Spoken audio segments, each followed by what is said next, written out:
So I know you're reading for us Trapping the Butterfly. What should we know about Trapping the Butterfly? Okay, Trapping the Butterfly is the first book in my 1920s Butterflies Fly Free series. Each book is about a different heroine, and they don't have to be read in order, but it is book one, so I'm starting with book one. And this book, she is 17 turning 18 and wanting to break free. In the 1920s, there were a lot of ways that women broke free. And the follow-up book, book two, she's not young. She's a dancer and has had boyfriends. So they're kind of like Grease. Trapping the Butterfly heroine would be Sandy, and the second book would be Rizzo. So the women are very different. And what I am enjoying about this is that I can then focus on each woman, what she needs to do to be freer. And so with Bethany, she is being raised by her aunt and uncle, and they're very controlling. They're planning a trip to Hot Springs, Arkansas, where the book is set, and they will be going to the Arlington Hotel, where Al Capone used to rent the fourth floor. Al Capone will be there with his men, and so will a detective who is watching them. And then there is the man that her aunt and uncle would like her to marry. So there are actually three men interested in Bethany. And I'm going to start you with chapter one to just get the feel of moving into that world. Fantastic. Well, take it away whenever you're ready. Okay.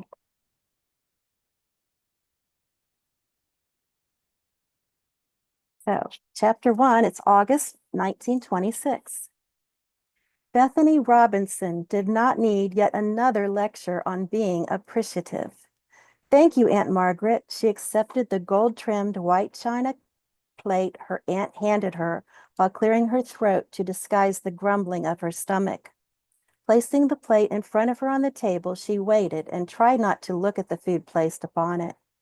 At the head of the table, Uncle James cut a large bite of chicken and popped it into his mouth without waiting for anyone. Aunt Margaret said nothing, but straightened her fork with that look upon her face, her lips puckering like a prune. She straightened the fork again, showing her blue veins and the bones beneath her thin, pale skin. Aunt Margaret was in a mood, and she obviously wasn't going to say grace. So it would be one of those kind of meals. If only Bethany could have eaten in the kitchen with Cook, as she'd been allowed to when she was younger. She glanced down at her chicken, wondering if it was safe to eat a bite or if that would draw her aunt's attention and sour mood. Perhaps it would be best to wait. The tension in the room gathered closer, and the more she could distance herself from that, the better. Her stomach rumbled again. Margaret, Uncle James said, please eat something. Her aunt, a small bird-like woman who hardly ate enough to keep a bird alive, said, I couldn't eat a bite. Such a predictable old refrain. Not a thing, Aunt Margaret sighed. You go on, dear, take it. She held out her plate to him, looking away from it as if the food offended her. I simply can't. Bethany would have loved for her aunt to have offered her the savory chicken she passed over to Uncle James, but she said nothing and instead cut her own portion into small pieces and ate one slow bite so as not to draw attention to herself. Having an entire breast of chicken all for herself just once would be nice. Her aunt always cut the chicken breast in half. One might fill her up, if anything could. Bethany suspected Aunt Margaret counted how many bites Bethany took. Though counting bites was something Bethany did too, it was different when she did it. Four more bites. See, out of five, if she chewed them slowly enough, she might feel full faster. Strange how that sometimes worked. That and drinking lots of water. Though not today, not the way Aunt Margaret stared at her with that look, her brown eyes darkening like storm clouds gathering. Thump. Enough! Uncle James thumped his fist on the table again, his fork still in his hand. Both women turned to him in surprise. Enough! I am taking you to Hot Springs National Park for the baths, and you will not argue with me. Bethany raised one eyebrow. He wasn't talking to her. She never argued with Uncle James. What was he talking about? What did he mean by enough? One likes to be asked. Aunt Margaret sniffed and her facial expression turned haughty. There is no need to speak to a lady in that tone, Mr. Robinson. Mrs. Robinson, I am asking you to travel with me to the medicinal springs, to partake of the baths and healing properties of the waters.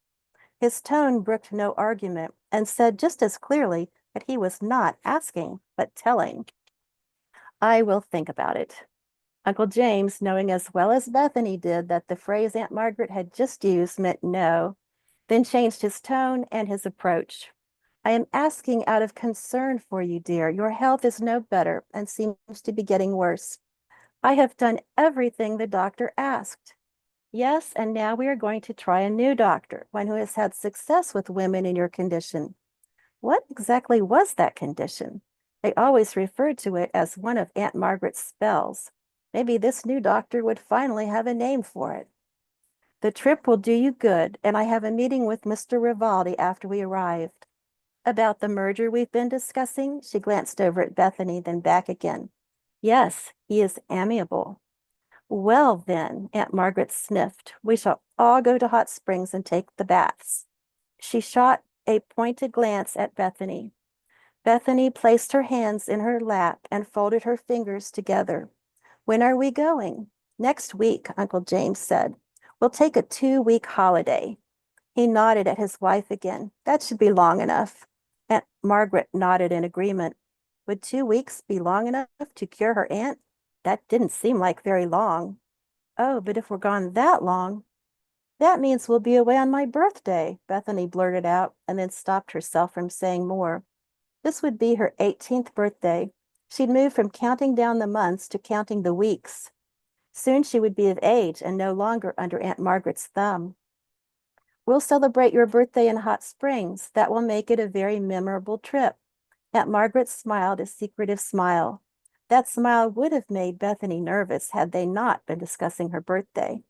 Just a week left to plan before they left for Hot Springs, Arkansas. Bethany would have to change her original idea, but she would still go through with it. Nothing short of illness or death would stop her from carrying out her plan. Being in Hot Springs might even make it easier. Bethany had never been inside the train station before. She peeked out beneath her wide-brimmed hat as she looked about, taking in the sights and sounds around her. Her aunt resembled a crow in a tailored black worsted jersey suit, gray hat, and black shoes as she darted her gaze about the station, looking for an open space on one of the wooden benches. Not for the first time, Bethany noticed how old-fashioned her aunt appeared in the skirt that came nearly to her ankles. The suit was at least 5 years old, and her aunt wouldn't replace it until it wore out. Despite the fact Mr. Robinson owned his own company and moved among the wealthier members of society, his frugal wife stretched every penny and clung to the older fashions. Most of the women bustling about the station wore newer fashions and shorter skirts. Bethany glanced down at her own navy blue Georgette crepe frock, which fell well below the knee, the long lacy collar the only pretty thing she liked about it. At least with her wide-brimmed hat, she could duck her head and hide when she wanted to.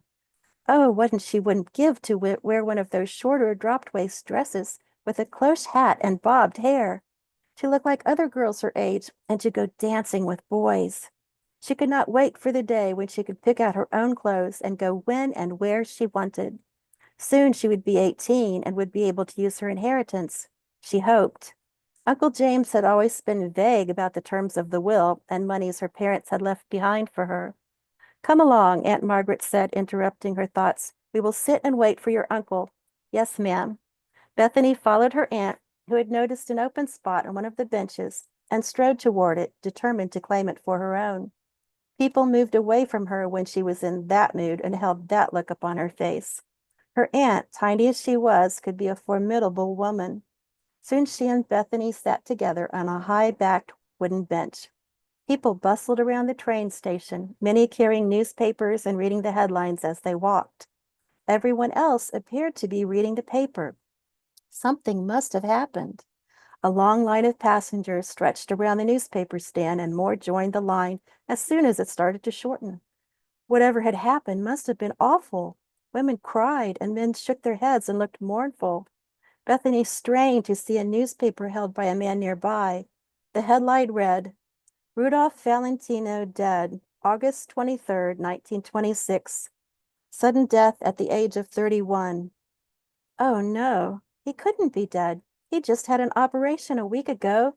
His latest movie had just come out, and he'd gone to New York to promote it. He was too young to be dead, so young and handsome. How could Rudolph Valentino be dead? A tear formed in the corner of Bethany's eye. Uncle James sat down next to her, and she asked, Uncle James, are you going to buy a newspaper? What for? He frowned. Uncle James read the business news and kept up daily with Wall Street, but rarely followed stories unless they were about money or politics. To read about what happened to Rudolph Valentino. You want to read about the death of some movie star? Uncle James directed his frown at her. Well, yes, everyone is mourning him, can't you see? He must have been a drinker, Aunt Margaret said. That's what happened to wild young men who drink. Hollywood types, Uncle James said with distaste and disdain. They all drink. The women, too. It's disgraceful, Aunt Margaret nodded. Both she and Uncle James were in favor of prohibition and looked down on lawbreakers. Aunt Margaret always pointed out how all the good churches now serve grape juice in place of communion wine. No, there's nothing in that paper I wish to read. Uncle James pulled out his pocket watch to look at it, signaling the discussion was closed. Young women today, Aunt Margaret paused and let the word trail away. I simply don't understand them. The dark-haired flapper who had drawn Aunt Margaret's attention walked by, cigarette holder in hand, as if on cue to emphasize Aunt Margaret's point. Drinking, smoking, running wild. Aunt Margaret tisked, then sniffed and turned her head away from the flapper, dismissing the thin, vivacious girl who was now talking with friends. Ignoring Aunt Margaret, Bethany fingered her clutch purse. She'd saved for months to collect the money inside it, though she yearned for a newspaper. She knew that if she bought one, it meant dipping into her fund. Best not to dip into it for anything, or her plan might fail. I blame the parents, Aunt Margaret said. You are a fortunate young lady. Why, if we hadn't taken you in, who knows what might have happened to you? Yes, ma'am, thank you. The words slipped out automatically, the pattern long established from 10 years of similar conversations.